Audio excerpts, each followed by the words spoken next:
So last video, I said this. I'm filming this on April 9th, 2025. So who knows, maybe by the time I actually push out this video, the NFL has released their studies and it has the F7 Pro and I look like an idiot and I missed it and whatever. Nothing I can frankly do about that. Well, that's literally what happened the next day. So the NFL dropped their testing results for this year on April 10th, and naturally I posted the next day and boy, people were pissed. Even one of the helmet companies got in the mix, so that's always fun. Now, why were they pissed? Before I talk about that, let's actually look at the data that the NFL released. So this year, the NFL released 4 new studies, which are the same models as last year. We have the overall, the QB specific, the O-line specific, and the D-line specific. I'm not really good at the four.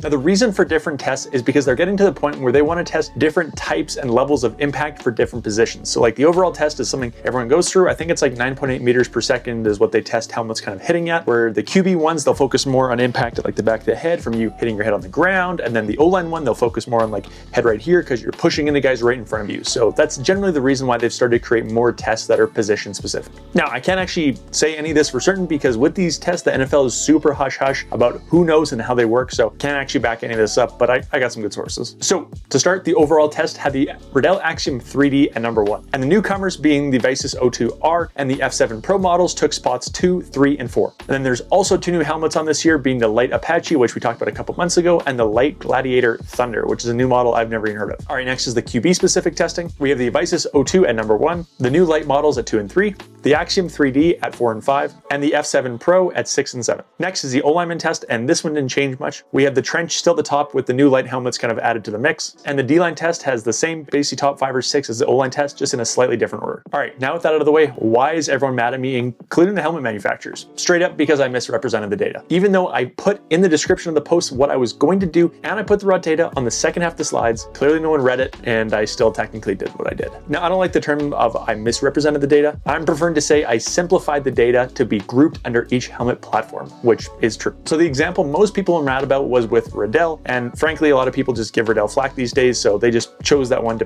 point it on, but let's walk through the example. So underneath the Axiom platform, Riddell has 4 different helmet models this year. They have the Riddell Axiom, which is the exact same as the one the public can get with the TrueFit system. They have the Axiom 3D. They have the 3D O-line D-line, which is like an O-line D-line specific one, and they have the 3D QB. So again, basically the Riddell Axiom, Axiom 3D, and then the QB and the O-line specific versions. And what I did is for the Riddell slide, I put Axiom, but in fact, I was generally taking the results from either the Axiom 3D on the overall test, the QB from the QB test, or the O-line D-line from the O-line D-line test, and putting it all under the Axiom name. Now, the reason this mattered to people is because the Riddell Axiom that they have on here is actually a model that the public can buy. But because I was posting the results from the 3D model that's only available to the NFL, it's technically misrepresenting what the consumer thinks that they're getting as far as safety for themselves and may impact their buying decision. When in reality, the Axiom they're looking at is not ranked 1st or 2nd or 3rd in the test. It's normally around that 8th to 9th mark. And I'm gonna make it even worse, just to level the playing field here. I did it for everyone. I did it for Riddell, I did it for Light, I did it for Schutt, and I did it for Visus. I did it for all of them because they all have the exact same problem. You see, every year these helmet manufacturers want to take their platform and make minor tweaks to it to make the helmet safer and catch up with new technologies. And now because of those little tweaks, that model technically has a brand new name that the NFL is going to test under. So a good example of this is Visus. They have the O2 and the O2R. Realistically, the only major difference between the O2 and the O2R is the O2R is a slightly different configuration that makes it easier for them to insert the radio module into the helmet. So they've basically moved the pads around in the helmet slightly. That way the radio that a linebacker or a quarterback has in their helmet for pre-snap has a little more room to work with. That's the only difference,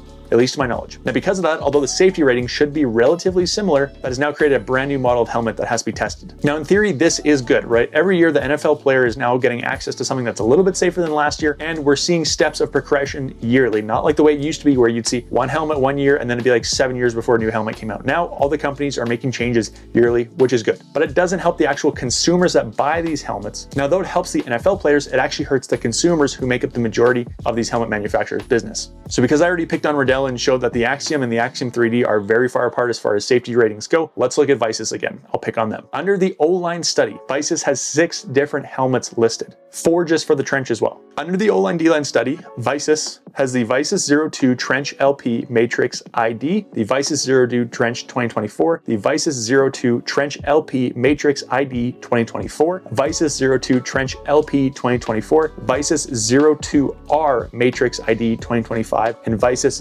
02R. That's 6 different helmet models. But if you go to Visus's website right now and you're trying to compare what you found in the study to what you can see on them, you have the Visus 02 or you have the 02 trench. Now you do have the elite models on there, but those are just upgraded accessories. So technically, none of the helmets on this study are something you can actually buy for yourself. So why would these manufacturers put so many different models underneath one study every single year? The optimist in me is what I said earlier, the fact that they're going in, they're making routine changes every year, making it safer, better for the consumer in the long run, and hopefully these better technologies trickle down to the consumer over the next couple of years, and it's safer for the NFL player now, and it's safer for the consumer in the future. Here's the pessimist. If a helmet manufacturer can make 5 small changes instead of 1, their name on the study shows up now 5 times instead of 1. And because of that, when you look at these studies, it just looks like certain companies create better and more safe helmets than other companies. Even though when you're looking at what the public can get, it's just frankly not true. Again, look at Visus on this one. It looks very clear to you when you're just giving this a quick scroll that Visus seems like the clear-cut option of a helmet you should pick up if you're an O lineman or a D lineman. Basically just based on the amount of volume on here. So at the expense of the consumer's ability to make an accurately informed decision about what helmet they want to buy based on safety, you're getting clouded results for marketing. Again, that's the pessimist. Both can be true,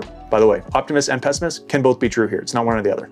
Okay, let's look at who to blame. So the first person I'm going to blame is the manufacturers. They are making it incredibly hard making all these different models and sub-variations for the average consumer to look at these studies, know what they're looking at, and be able to make a decision that impacts them. And they also know that they are making these names virtually indistinguishable from each other. We're looking at the O2R Matrix ID LP 2024 versus 2025. We have no idea what that stuff means. So their naming conventions are just making it really hard to figure out. But from the manufacturer's perspective, they're doing exactly what the NFL told them to do. They're making new changes every year, making the game safer and trying their best. So let's blame the NFL. They are taking a study that does not pertain to the consumer at all and making it publicly available, and now the consumer is using this to inform their buying decision in a way that is not accurate, and that is misleading. But number one, the NFL has to publish this stuff. They've been under so much scrutiny for helmets and concussions and CTE for like the last 10-15 years now. Anything related to this stuff, you know they have to publish and make it transparent to the public because that's what they want. Number two, at the bottom of the study, it literally says the results of the study should not be extrapolated to collegiate, high school, or youth football, but people do it anyways. All right, next, I'm blaming you. You didn't read my description, you didn't go to the raw data at the end, and your attention span is so cooked, I have to optimize everything to make sure you at least get through 2 to 3 slides before I lose your attention in 15 seconds. So you gotta fix that. Next,